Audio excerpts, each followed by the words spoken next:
Hello and welcome to my world. I'm of course Fred Kasdan. As you know, 7 nights a week I stream live over on Twitch playing a variety of video games. And of course the link to my Twitch channel can be found in the description below. Also in the link to my Stream Element store where you can find t-shirts like this one.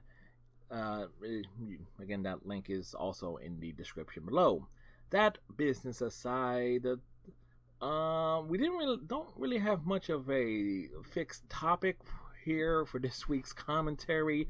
I tried looking for things stuff that might have interest me outright, but certainly there wasn't enough there that at least wouldn't cause like political dissension in the ranks, as they say. Because I have enough of that issues on Facebook involving certain family members. Uh, and and and so we're just going to talk about the random stuff that associated with the Twitch channel, things that happened over the course of August 2020. Probably one of the biggest things we've done is started adding some morning streams to do some fitness boxing. These have been hour-long streams in the morning, basically as soon as I wake up.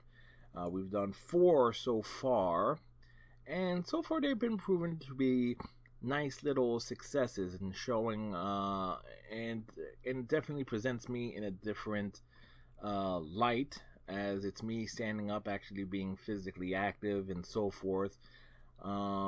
I've been doing fitness boxing since early July, and I've lost 18 pounds from the start of it. I started at 288. I'm down to 270. So progress is being made in that particular regard. So now fitness boxing it's a Nintendo Switch game, and there is a bit of an issue with it perfectly tracking the Joy-Con movements. But all in all, it's certainly a fun way to start the day. Definitely gets the blood flowing and loosens up the limbs and everything. And as I said, I've been feeling the effects of it. Losing nearly 20 pounds,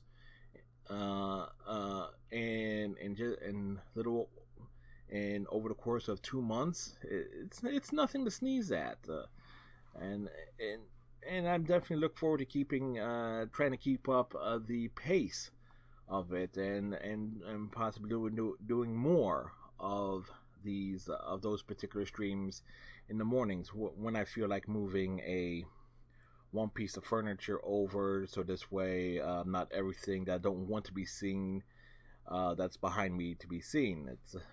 It is what it is there. Also this month we wrapped up Mass Effect Andromeda on our 3rd playthrough, but this was the first playthrough on a console, the Xbox One version. By the end of it, I certainly, and as I mentioned in a previous commentary, I found that the controls on the Xbox One version in certain battle sequences certainly a lot better than the PC version.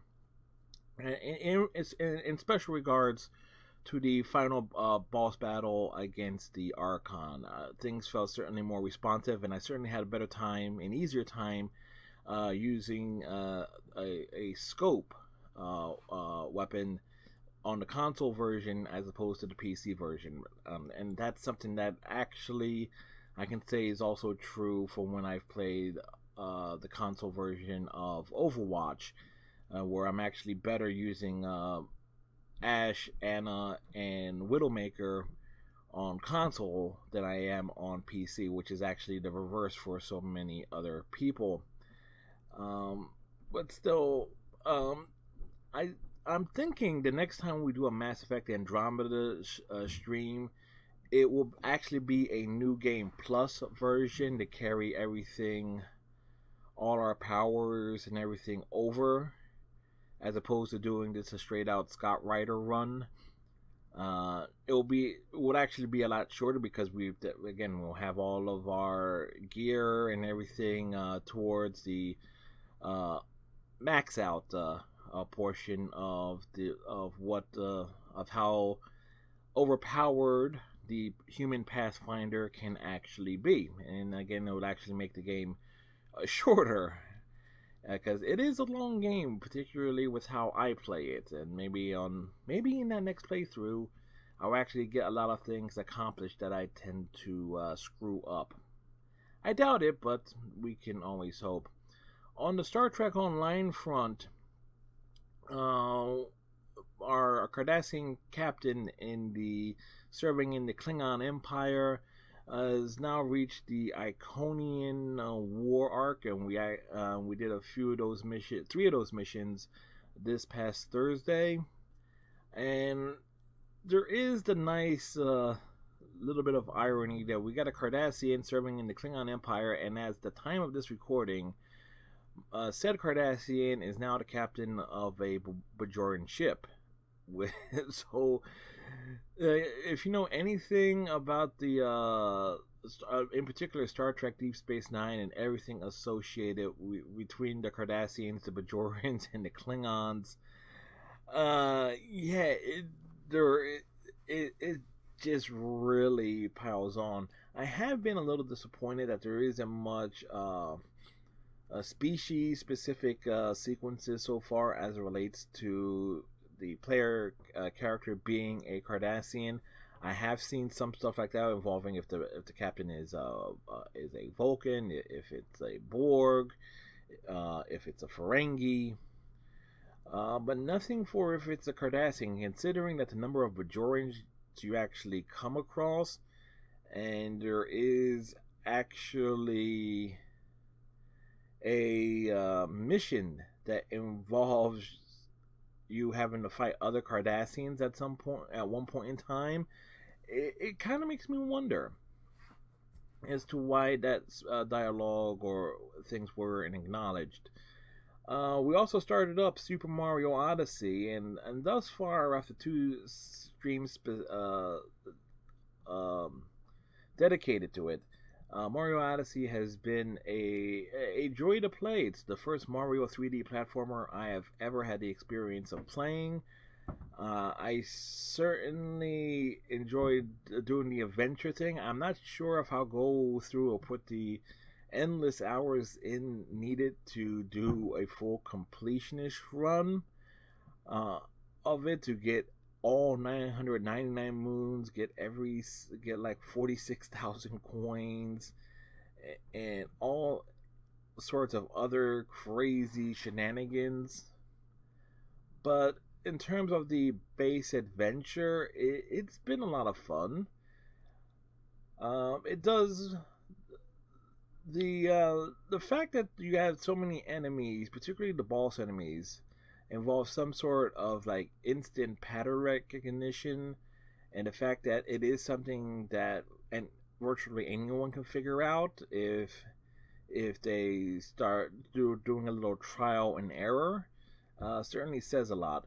The one thing that does stick out to me though is that if you die, you're basically you're basically paying for your respawn in the form of your coin accumulation, which it reminds me so much of the Borderlands games, where if you die, you're basically paying for a respawn. So it is, for me, real funny that here is a Mario game that has that same particular mechanic. And I think that covers just about everything I want to talk about this week in terms of recapping the month of August. So, any which way, on that lack of a bombshell, hope all of you have a great weekend. Tighten your friendship bracelets, watch your hang down, stay safe, and we'll talk to you next week. And hopefully next time I'll have something of substance to actually talk about, as opposed to ranting and recapping the previous month. Till next time, bye.